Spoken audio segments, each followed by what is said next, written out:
I've had the honor and the privilege of knowing and being with a few of the fathers of faith in this nation. I tell you, sometimes when you look at them, you can almost see in the spirit blood just dripping like rain on the ground. Their entire lives have become a drink offering. We live in a generation that claims people's anointings and refuses their sacrifices. Anybody that you know who has become great today, find out what they did. There is always a season of preparation. If you see anybody who breaks that rule, run away from them. They have nothing to offer you. I've cried in my life. Oh, you see me smiling all the time. I'm only smiling before you. Ask God. The first time we organized crusade as a ministry, then just starting, we didn't even have money to pay the transport fare. This our generation must reduce this ungodly admiration that erodes the need for process. There was a time I prayed for 72 hours non-stop. My eyes did not know whether it was morning or night. I don't say this to boast in the flesh, but I am telling you, ladies and gentlemen, greatness does not just happen. You want to stretch your hands to the sick and they are healed. You want to tell someone stand up from a wheelchair and he stands. You want to open a church or an assembly and God honors you with people. Please let me tell you this, it is more than just claiming. There is a school of the spirit. There is a cup you must drink of and a baptism you must be baptized with. One day you will pray and it will look like the prayer is not answered, and God will watch you. After you have preached and said there is nothing my God cannot do, you will feel as if his headache, whether it's from the back of your head or the front, you may not be able to explain. And like Paul, you will lay your hands. I besought him thrice that this thorn be taken away from me, and he says my grace is sufficient for you. When the Lord turned again the captivity of Zion, the Bible says we were like them that dream. When the Lord began to open doors of ministry for me, when the Lord began to show me his mercy on that wise, it came with such level of speed I could no longer accommodate my schedules. What is this new thing that is happening to me? It's as if a curtain just opened everywhere. Joshua Selman, I know how seasons of greatness comes, but can I tell you this? While you wait, cry but wait. Keep doing what he's asking you to do. You sowed the seed like a fool and you are sitting down, and God, can I tell you this? I remember those days in the ministry, we used to sit on the ground on mats, and then the days of Zaria, and then now he's brought us into the city. Only God knows how many episodes of this greatness will happen in our lifetime. That is why it's dangerous to over celebrate realms. They would distract you.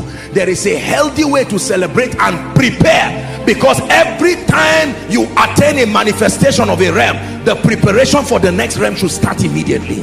This is how champions live. Champions never plateau. Champions never rest. As soon as they pat their back, they know that you are beginning another circle.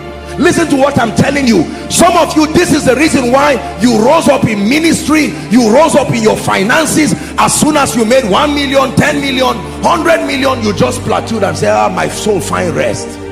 No. You look at our fathers in the Lord today, it's as if they are just starting ministry. I returned back from Enugu and I was seeing the posters of our father Baba Kumuyi everywhere. I said, at this age, this man is still traveling and holding crusades as if he's trying to gain visibility. Please, sir, let me give you an advice. When people clap for you, sustain the courage to tell them it's enough, because I'm already focusing on the training for the next season. We are going to pray. Let me share with you a story. Many years ago, I went to a place called Premier Hotel in Ibadan. When I went there, it was night and I didn't even have the money to pay for any place for accommodation. And I'm telling you, I said, God, what is this? I entered the place, looked around, you know, wonderful place, and I was seeing people and I could not pay for the place. I could not even pay for any place. Looking around, I was just hanging around. I couldn't hang out inside, so I was outside. And then eventually I made up my mind. I said, I can't stay like this till morning. There was a church somewhere. I trekked and I found a church that was doing night vigil. I joined them to do that vigil so that I don't waste. There's no need wasting time. I tell you this. And then a few years later, I would go to preach within that region. And right from, I think it was from the airport or so, I can't remember the whole story now. I saw people greeting me, protocol people with cars, and they were leading me to my place of stay. Guess where they took me? When I saw myself climbing that hill, tears filled my eyes. And I said, oh God, only a fool says there is no God. When they dropped me there, they took me to their highest suite, and I was there. I usually travel with my people, and they were outside, they were swimming. There was a program in the evening, you know, but these guys were swimming, playing table tennis, and I was watching them from that place. I said, it's not your fault, my dear people.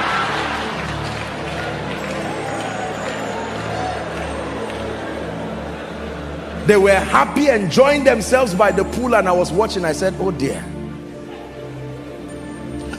But what if, because of what happened at that moment, I said, you know what, this ministry will just fold it. That's all. Do you know how many people are cheering you in the spirit and saying, for our sake, don't give up. We have been waiting for you. Do you know how many unborn children who are saying, doctor, you will be the consultant who will deliver me, or in case it's CS, make sure you keep giving your best. Do you know how many people who are saying, businessman, it is your scholarship that is going to raise me to have an encounter. Don't give up. There are nameless faces in the spirit joining the angels to say, you have come too far. You have come too far. Apostle, you don't know how many times I've failed. Do not worry. There is something called failing forward. Look up. If you enter a plane and the plane is moving and you go back to the back seat, are you going backward? Is the plane moving forward? Even though inside the plane you are moving back, overall are you going backward? That's what we call failing forward. There is failure as an event. There is failure as a person. I'm speaking here tonight to a man of God who went for a crusade, saying God called you, and you went there, nobody was healed, only one person was saved. The people said, don't ever tell us God called you again, and you return back wondering. Or a prophet who prophesied 10 cases, you got 0. You didn't, everything you saw was wrong, and you are wondering, Lord, did you really call me? What of a businessman who 5 businesses, you lost money, you failed completely? I bring you words of comfort. In this kingdom there is something called the season of preparation and the season of appearing. During your season of preparation, you discover God, you discover you discover that rod that you will be using to do mighty things for the kingdom. Can I tell you this? No matter how many times you fall, don't throw that rod. That is the rod that you will part the Red Sea with. Make sure by the time you get to the Red Sea, you don't get there alone. Get there with your rod. Your rod can be your voice, your rod can be your hands, your rod can be your brain, your rod can be your character, everything that can help you. Today we thank God for the privilege of this rod he has so trained us to hold. It was once the rod of Moses, but when he handed it over to God, it became the rod of God. Never called the rod of Moses again. It is called the voice of you. But when you hand it over to God, it's now called the voice of God. It will now sing songs that will go around the world. It will now preach messages that will go around the world.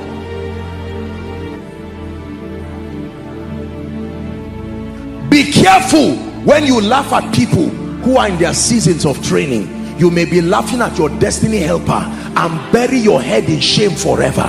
There are people who laughed at young people thinking they will never rise. There are people who laughed at business people. Can I tell you this? Sometimes God allows people to witness your failure so that they will be the defenders of your greatness. They will say, no. I saw this man of God. I knew when he held a crusade that nobody was there. I saw this business person. My mother even gave him 20 naira. Don't be ashamed of your season of tears. The scar on your hand today, you've heard me say it. What you are ashamed of today will become your symbol of honor tomorrow. Are you ready to pray? Lord, I am in my season of preparation. Grant me grace. Grant me grace. Lift your voice and pray. Is someone praying? Grant me grace to discover you. Some of you are just starting in destiny. God may not be talking to you about purpose. God may not be talking to you about ministry. He may not be talking to you about your assignment. He will talk to you about himself. He wants you to know him, not your talent. God first. Lift your voice and pray. Cry before the Lord your maker. In the beginning, God, over my life. So what will start as a ministry starts as an encounter with God. What will start as a kingdom financing ministry will still start as God. What will start as a kingdom political career still starts as God. Everything, no matter what it is, if it is in its beginning, it is God. Pray, pray, pray for your destiny.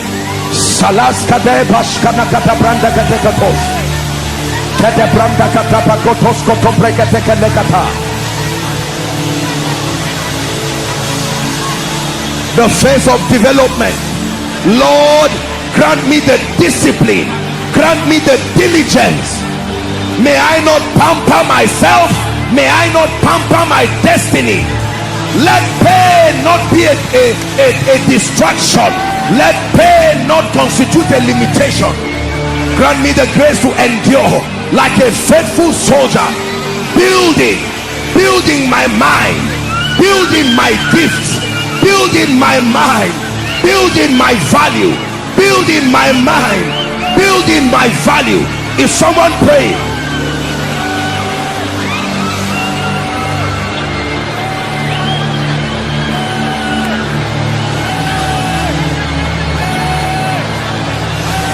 Building my mind, building my value. This is a template that our fathers followed. This is a template that our fathers gave us. This is a template that scripture gives us.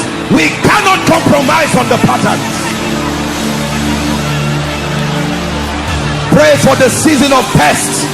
Oh, that when God will prove me, may I be faithful. That when God will prove me, may I have the stamina to remain.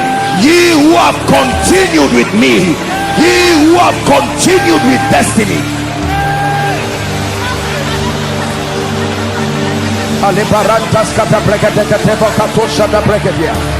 I will finish my season of training with honor, with nobility, with honor, with nobility, with honor, with nobility, with honor, with nobility, with honor, with nobility. My heart is now a dwelling place where God Himself can live, a place where God's Spirit comes, His peace and joy to give, a heart where God's beauty and glory may be seen.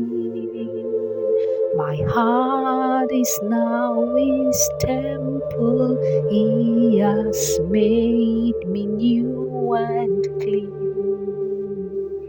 My heart is now a dwelling place where God Himself can live, a place where God's Spirit comes, His peace and joy to give,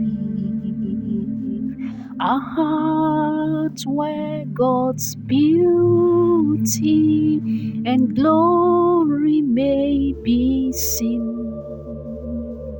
My heart is now His temple, He has made me new and clean.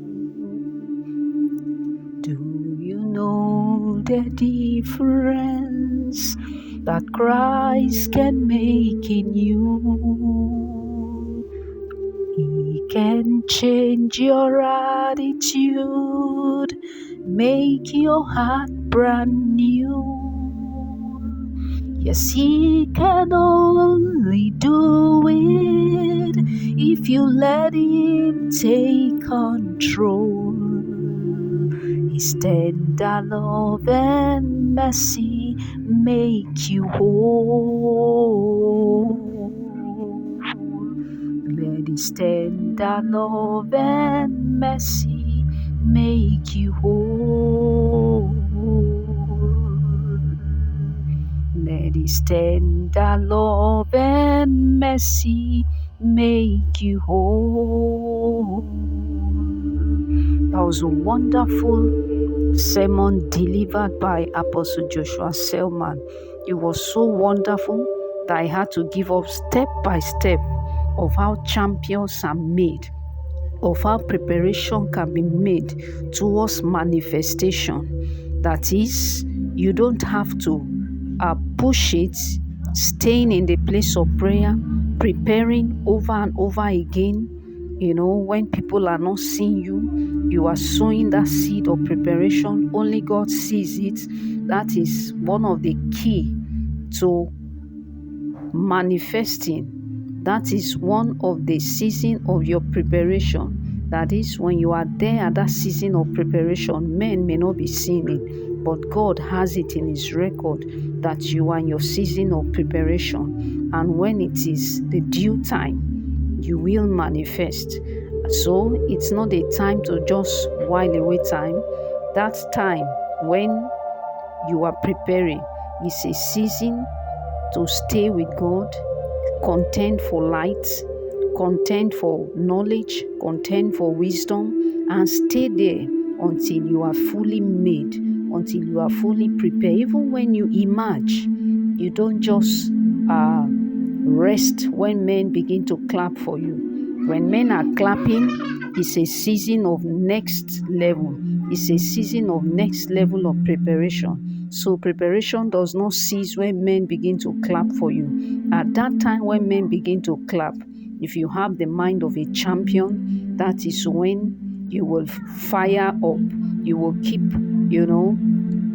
continuing in your prayer life. You will not give up. You will not rest. That is a time that it looks as if the journey is just starting. If our fathers are still walking as if they have never walked before, if our fathers are still running the race as if they have never run before, what about we that have just started? What about those of us that have not even started at all? What about those of us that are just warming up? So if you just made a little success, please don't relax. Just pack up your things, begin to warm up for the next level, the next season of your life. And if you keep doing that, you will discover that as a champion, you will keep emerging from one season of glory to the other. And the hand of God will keep resting on you and keep taking you from one height to the other. And more of His glory, more of His power, more of His favor will rest on you if you did not give up. So, if you have not subscribed, what are you waiting for? Please comment, like, and share. Hit the notification bell so that you'll be updated when we upload a new video. Thank you very much. God bless you.